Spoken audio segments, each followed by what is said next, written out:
We are discussing the Renters Reform Bill, and joining me now is Campaign Manager of Renters Reform Coalition, Tom Darling. Tom, thank you so much for joining us here on the show.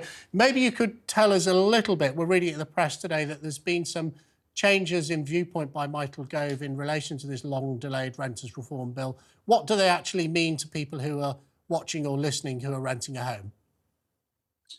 Thanks very much for having me on, Jake. Well, the important thing to know is that in 2019, the government first promised to abolish no-fault evictions. You all know that in 2019, the Conservative Party had in their manifesto to abolish no-fault evictions. Here we are, 5 years on, and the bill, which was published last year to do so, has been much delayed at threat of a backbench rebellion.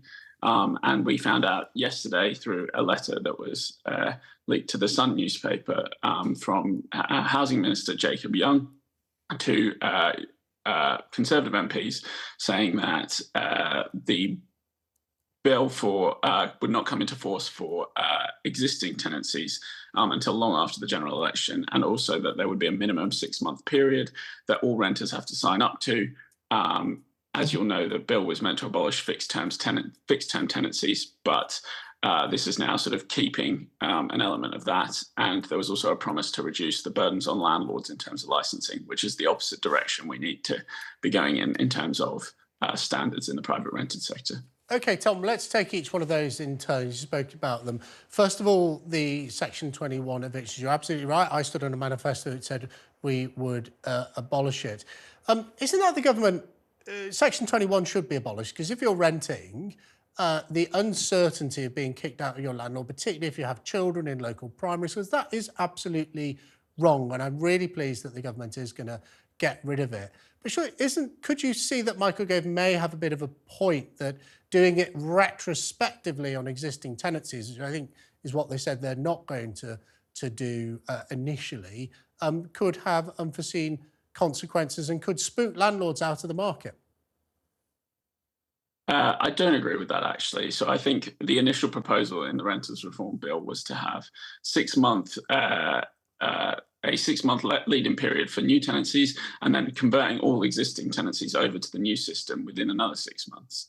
That would get these additional protections for renters on the books, and so that they're being felt by as many renters as possible, as soon as possible. And the promises that have been made haven't been made to abolish Section 21 evictions for some renters, but actually Michael Gove has said explicitly that the practice will be outlawed, implying that it would be for all renters. And I think that while you might be able to spin that promise is being kept, actually, in my opinion, it's been beaten within an inch of its life now, and that most renters won't feel that additional protection by the time. Tom, I'm not trying to spin anything. I'm just trying to get to the bottom of the issue with these. It's really important, as you like. I've been clear.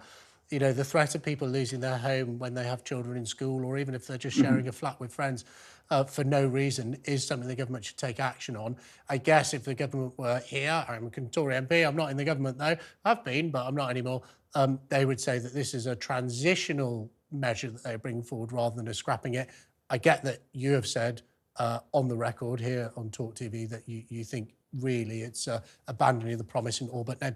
Let's focus in on the 6-month minimum period. So, of course, under short-hold tenancies introduced in the 1980s by Margaret Thatcher's government, that is what introduced the minimum period. When that was introduced, funny enough, I was looking back at the Hansard of the debate introducing it, albeit several decades ago now. What was said at the time is that landlords, because there's an expense in letting, several £100 in many cases, you have to pay agents, void periods, you have to pay properties, that a minimum 6-month period to recover those expenses was reasonable. It seems that the government has sort of stuck with those arguments. Now, I guess you're not happy with that, but can you see, or slightly on both sides of the fence, that there might be something in what the government said? Well, just to say, this is what they said yesterday. Up until before yesterday, for the last 4 years, the position has been to abolish fixed-term tenancies and not have that 6-month period. And the reason that was the position was that it gives renters the flexibility to leave perhaps an unsafe or property that's been misadvertised to them or, God forbid, they have a family emergency within the first few months of a tenancy, they can leave. Now, the argument that was put forward that secured this change by the landlord groups was that, okay, well, you might get some people using assured short-hold tenancies as essentially short-term lets. They might sort of give notice on the first day, and so they're there only for 2 months. And I think any renter...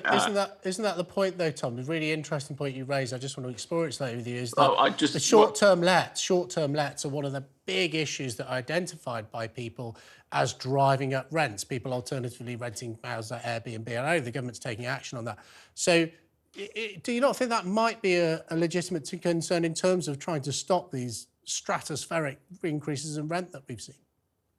Of course, yeah. We don't want to see properties go from the private rented sector to short-term lets. That is very bad for everyone involved. We want to keep as many of those properties in the private rented sector, and actually proposals to regulate that, albeit belated, we support.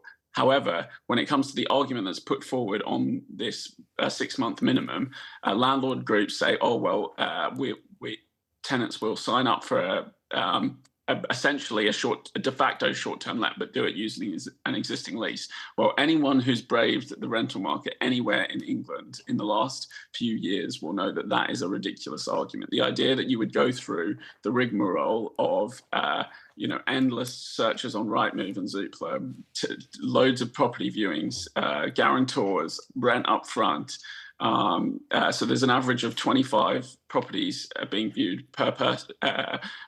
As a person, you have to view 25 properties before you secure a property in London. The idea that you would go through all of that just to rent it out on a short-term let when you could just use Airbnb, which many people do, is a ridiculous argument, and it's regrettable that the government have given into it. Tom, thank you very much. It's really interesting to hear from you. And as I say, I think keep your pressure up from, in terms of renters reform, because I think you've made great progress, and I congratulate you and your group on all the progress you've already made, and good luck to keep going.